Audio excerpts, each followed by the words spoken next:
What's your policy on Indigenous people and how we work with them?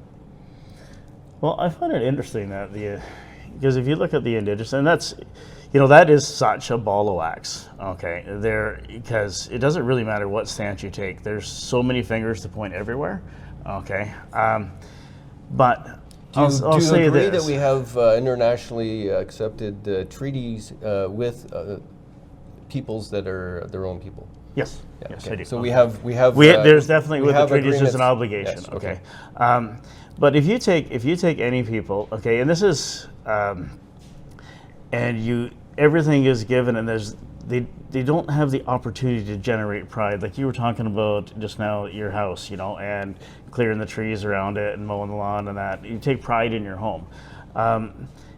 If you're not given the opportunity to have your own home, okay, and instead you just have a home that is given to you, okay, you don't take pride in that because there's something missing at that point, okay, and so I think I'm not an expert in culture and all that, okay, but I think we have to take a look at the First Nations, okay. I myself, and I'll probably get hit for saying this, I think the reservations are terrible, okay. The concept of reservation, I don't like, okay? We need to work together. And then we need to live together, okay? And yes, like you were saying earlier, okay, I do believe that our government, way back when, made treaties, okay? And I believe you stand by your word on that, okay? And you work on that. Some of our reservations, okay, do fantastic, okay, and I can't remember it's out east. There's one there that is really very much progressive on that. This is you actually have ownership of your home. It's not a banned home type thing, and that method that they've gone there, and I'm sorry, I can't even remember. I know it was out east somewhere. I can't remember what. Has worked quite well, and I read that article. It was a couple of years ago on that, but have you been on Nipissing First Nation? Yep. I used to work for the Union of Ontario Indians for 7 years. I was the editor of their monthly newspaper, Anishinaabe News. Yep. My son's has Indigenous status through his mom. I know a lot about the treaties. I know a lot about the progressive communities. I know a lot about the ones that are struggling. Well, you've got me beat on that because honestly, I don't. Okay. I know a lot more than the average Canadian, I imagine, just because of that. And my friends that are Indigenous, man, they're raising nice families. Yep. They have nice homes, hardworking. Yep. University degrees out the yin yang, and not all just paid for free. Mm-hmm. They weren't handed a whole lot, but they were dealing with things that would make you not want to have pride in yourself, right? Mm-hmm. Their families are still, the residential school system damage is reverberating through there. So we have that responsibility. We did that. Mm-hmm. Right, and it was a failed experiment to what happens when you try to take someone's culture and language away from them. Yep. And there's decades and generations to repair it. Oh, and so I give a free pass to the ones that are struggling for sure. Have empathy for those that are, battling through it. I know the racism that they go through is hard, right? So the living together part. There's our own actions have made that hard. Right? So I lived for a couple of years up in Dawson City, up in the Yukon. Okay, and the First Nations there, it's interesting because it happened very different there. Okay, the gold rush happened, and they had 3 white men before that, and then all of a sudden there was like 30,000, 40,000 of them. Okay, so it was an instant integration. Okay, and I have a lot of friends there, and talking to them. About the residential school system. Some of them were positive about it, but the takeaway that I got from them, from speaking to a lot about them, is the biggest harm that the residential school is it took away like their culture and that, but also when we we learn from our parents, okay, through everything. We learn from our parents how to raise our children by how they're raising us. We learn to love ourselves and others through our parents. Exactly, okay. So when that is taken away, okay, now you have a big hole there, okay, and it's going to take a long time to fix that, okay, without a doubt. But again, if you want to take it back to modern politics now, Carney's father was a principal at one of the residential schools. Okay. I think he was a principal of a school that used to be a residential school. Yeah. Okay. Sorry, I didn't catch that one there. I just. I looked into it. Did you? Okay. I'm pretty sure. If I'm wrong, I'll correct myself. Okay. But I hear that talking point, so I went and checked it out a little bit. From what I gather, it wasn't like he was running a residential school in the system that we're thinking of as far as residential schools. So if you look at the First Nations here, like the First Nations here in North Bay, okay, they're doing extremely well, okay. I've been out, used to work on Bear Island, okay, and they're doing extremely well too. A lot of the Southern Ontario ones are doing quite well. But then if you go farther up north, and you look at like the big one, clean drinking water, okay, how can we send billions of dollars to Ukraine, but we can't even put clean drinking water in on a reservation in Canada? Like it's that I would be interested in hearing your answers to why we do not have clean drinking water on our reserves through multiple years of both Liberals and Conservatives. To me, I live out in Chisholm. You put in a well and you have clean drinking water. It's a fairly basic system. Okay. Why don't we have clean drinking water on the reservations, on some of the reservations? Yeah, I'm not sure what the numbers are right now. I definitely don't know the numbers. Yeah, I definitely don't know the numbers. I know that they've made some progress in that. And I understand that putting in a communal drinking water system, because not every house is going to have its own well out there, although some do. Some of the reservations aren't in places where they're really good to have, wells everywhere. So they need a communal system with treatment, right? And it has to be run. Some of them are on diesel generators. There's training required to keep people there that know how to run a drinking water system. I think that is part of some of the delays. The community, like Fort Albany and Attawapiskat, where there's some real big issues, they were forced to put their reserves in floodplains, right? And not a good place to get drinking water. There's a lot of issues. There's some corruption. Family members that lead the community sometimes get richer than others, and the project doesn't get done. I've covered I've read a lot of different issues about businesses that were brought in to run it, not doing it properly, consultants just milking the place for money and not getting the job done. Like there's about 600 some odd First Nation communities in Canada. And so what do you see as a solution? Well, solution for drinking water? Well, just a solution to the reserves that aren't doing that as well, okay? Like Attawapiskat, and some of those, okay? And I'm sorry, I don't know all my reserves. I don't know them all either, because there's like 600 of them. The Union of Ontario Indians represented at the time 43 First Nation communities in Ontario. I think they're 38 or 39 now.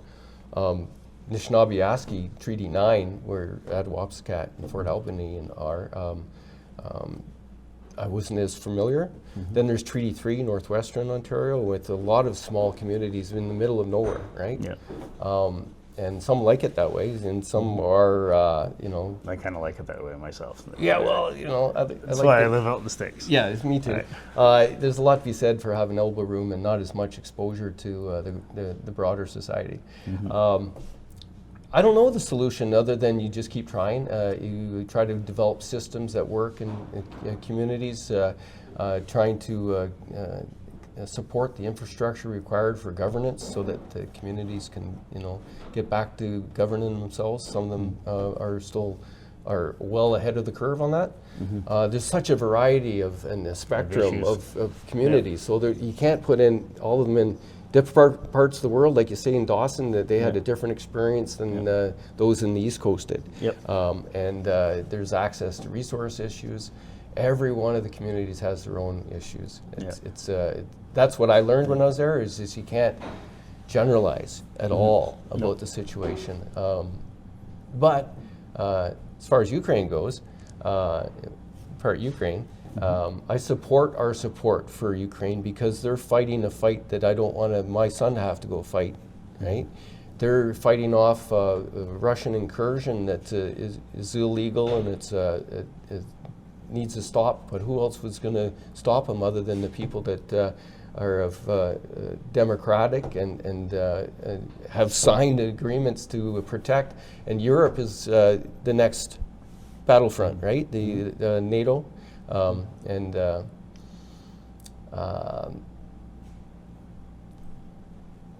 Some of the billions that went to Ukraine were money and assets frozen from the Russians. So it wasn't our money, necessarily all of it going there.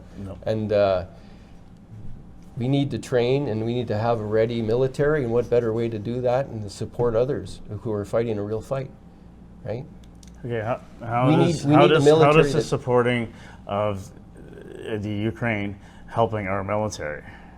Well, it gives them some real life experience in training others and being involved and being ready. We're going to have to expand our military, right? Well, I agree with you on that one. Right? Yeah, so and we should support our military and have a good, strong military for situations that are needed. And apparently the world's going to hell in a handbasket, and our best ally is turning out to be untrustworthy, right? So it's there's a lot of issues there, but we said we'd support Ukraine when the war started, and to stop that now, and where after so many people have fought and died, and they're fighting the good fight, and Europe is behind them, and those are our markets. I think it's the neighborly thing to do, and for the right reasons. So you alluded to the Trump tariffs there, okay, and what's happening there. So when Trump put those tariffs on Canada, okay, what he was asking, to me, it was a very simple and basic thing. He wasn't asking. Be a good neighbor, okay, stop the fentanyl flowing into the States. The whole 42 pounds of it, that was probably coming in. Yeah. So it was not a lot. That was just an excuse for him to do that, right? Can we agree on that? He invented the excuse on the Canadian border. It wasn't an emergency because we were like less than 1% of the fentanyl coming into America. And so the super labs, but regardless of how much they're like, whose border guards check people coming from Canada? Not ours. American. Okay. Right? They're the ones that's supposed to protect their own border from people coming in. We got to worry about the guns coming in from down south. And they're going to have to worry about the immigrants coming over. Like, it's their border. Yep. Right? So he ruined 80 years of relationship to threaten us into submission for financial reasons and access to our resources. That's how I see it. And the guy wakes up lying. Yeah. I can't trust a guy like that. How can you? Like he negotiated. I feel that way about Trudeau, right? So, yeah, well, I understand, Carney, but Trudeau's gone. Yeah, well, no, and that's a blessing. I think Carney's probably worse. So, do you? Oh, I think so. Yes, but well, I guess it's be careful what you ask for. Exactly. Sometimes the devil, Yeah. Right? But if you would have just said, "Sure, Trudeau, stay." Yeah, we'll run against you in the next election, no problem. You just keep doing what you're doing. That's fine. Yeah. That would have been a smarter move than calling for him to step down, right? I think, strategy-wise.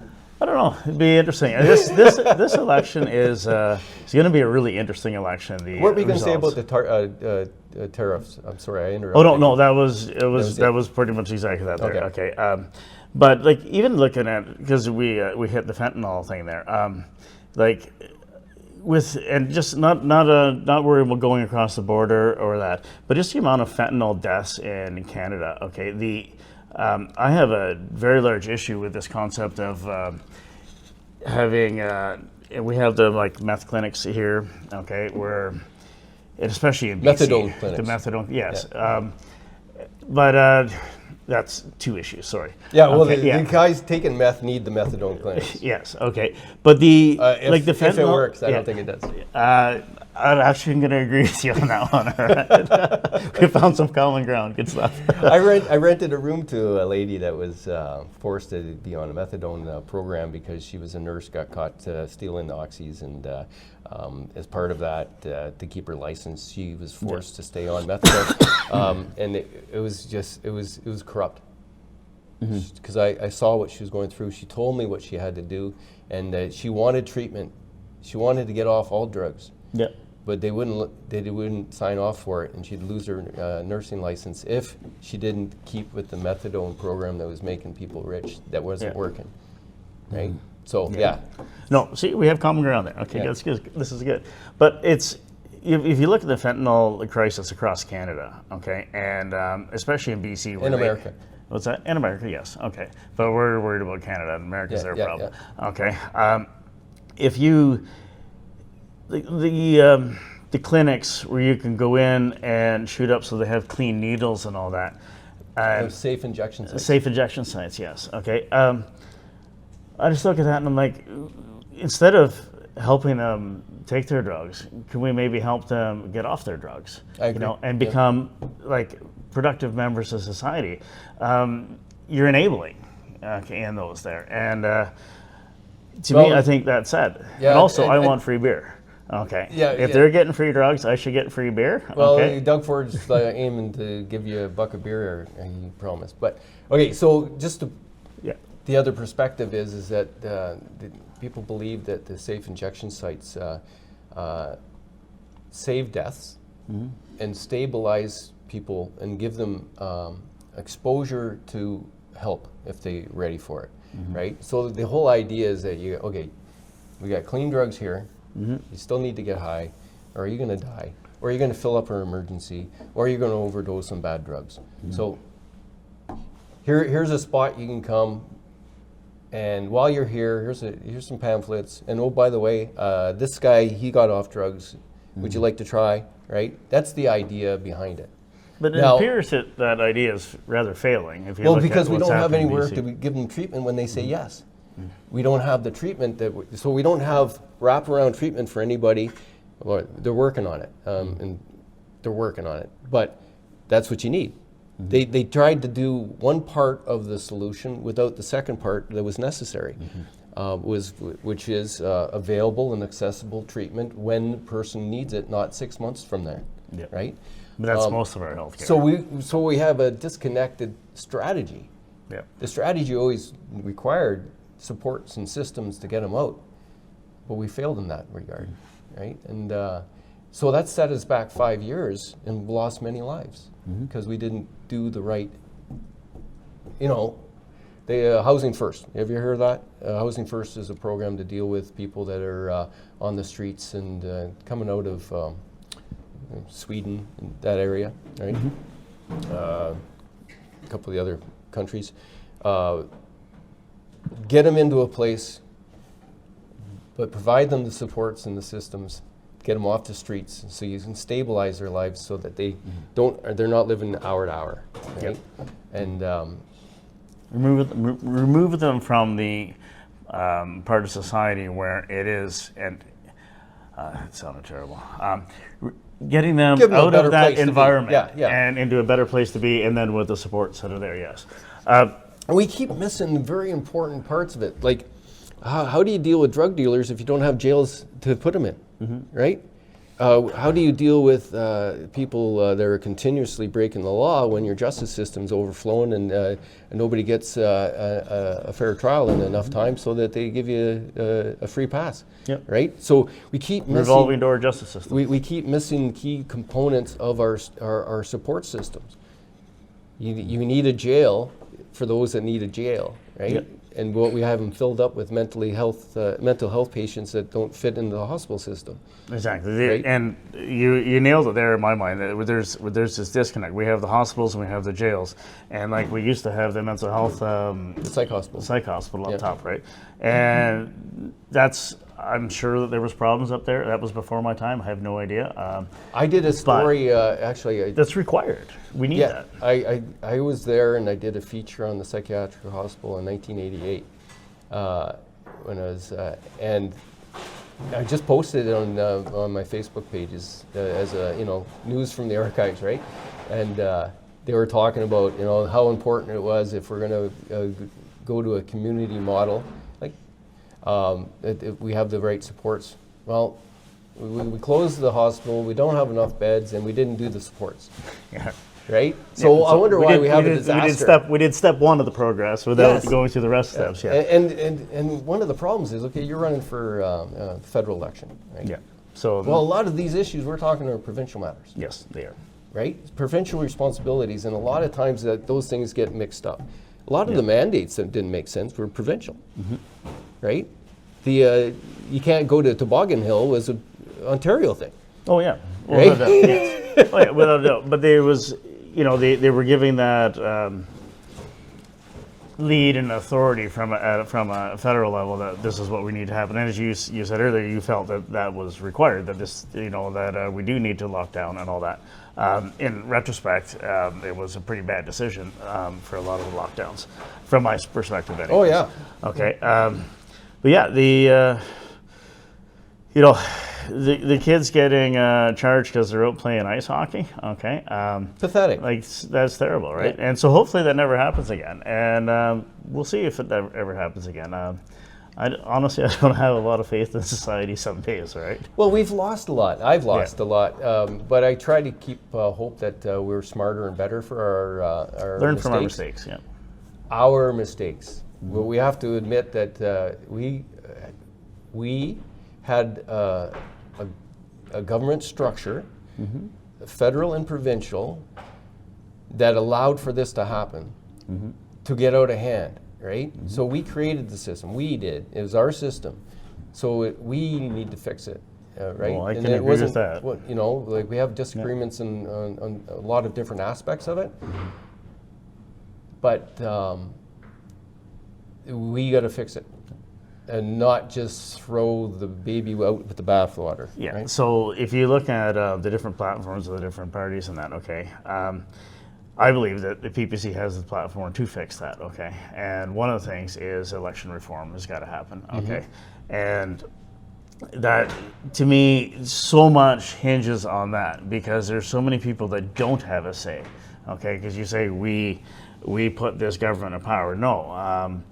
There were some voters that put this in power through the first past the post, but there were many voters that voted against it, okay, who have absolutely no say. It's like rule of the tyranny of the majority type thing. That's a democracy, though. Not necessarily if democracy. If you look at it with getting rid of first past the post, okay, so that that means the different voices out there get a say, okay, and have a seat at the table, okay, and that's what first past the post doesn't do. So, and we were promised that was going to be our last election at first past the post. That was a couple elections ago. 2015. Yeah. So 2016. Yeah. So I believe that really should happen myself. Okay. I'm right behind that. Yeah. It would change the dynamic very much, okay? And it would also change how the political parties operate, okay? Because you don't pour all your resources into one area to get your first past the post working, right?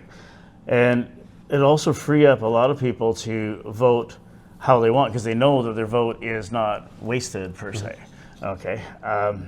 That they know their vote is actually going to count something, their voice is going to count for something, and I think that's very important. Okay? You got to find a way. Yeah, to we need every vote count. Every vote's got to count, and every voice should have a seat at the table. All right, proportionally, of course. Okay. So let's put it this way, and I agree that we need electoral reform for that. That said, your voice is being heard here, right? there will be a Appreciate vote. that. Thank you. There'll be a vote, and we move on from there after the vote, right? Yep. As a collective of Canadians. Now, there's a lot of talk right now that if Mark Carney gets in, Alberta's leaving the Federation, right? And some say that's going to happen eventually, anyways, one day. But what do you think of that? The provinces are sovereign. They have that ability to make that decision. Okay, so you're talking about Alberta, but Quebec also just said October 2026 they're holding a referendum. Okay, on once again to leave Canada. Oh, okay. I didn't even hear that yet. No, Blanchard said October 2026 they want to hold a referendum. Another referendum on leaving. Right, see if they win this one or not. Okay, Alberta, yeah, there's some talk of doing that. Okay, no question. And I can see how they feel there. You know, I can. I'm not in Alberta. My wife is though. Okay, or was. I imported her into Ontario, and so yeah, there's definitely some angst out there in the West. Okay, and been going on since the 70s. Exactly. You know, and like so. I'm not an economist and all that, but like the equalization money that comes out of the West, okay, and goes to different areas, you know, it doesn't seem fair at all times to everybody, okay? So, I don't know, I think the West has definitely some legitimate grievances, okay? I would really hope that whatever government comes in after this here works with them to address those issues so they don't leave Canada, okay? I love Canada, okay, as a whole, okay? And I don't really want to see it getting broken up, okay? And separating and going and joining the States or that, whereas we're Canadian, and I'm proud of that. So we'll see what they do, whether they, but I also agree that it is their right, okay, to hold that referendum if they want. And as a province, if they decide to do that, then we have to respect that. The same way as when I have to respect the outcomes of this election, okay? I might not like it, okay? But you respect the outcomes because that's the way it works, okay? The same thing with referendums, okay? Yeah, no, I'm a fill your boots kind of guy.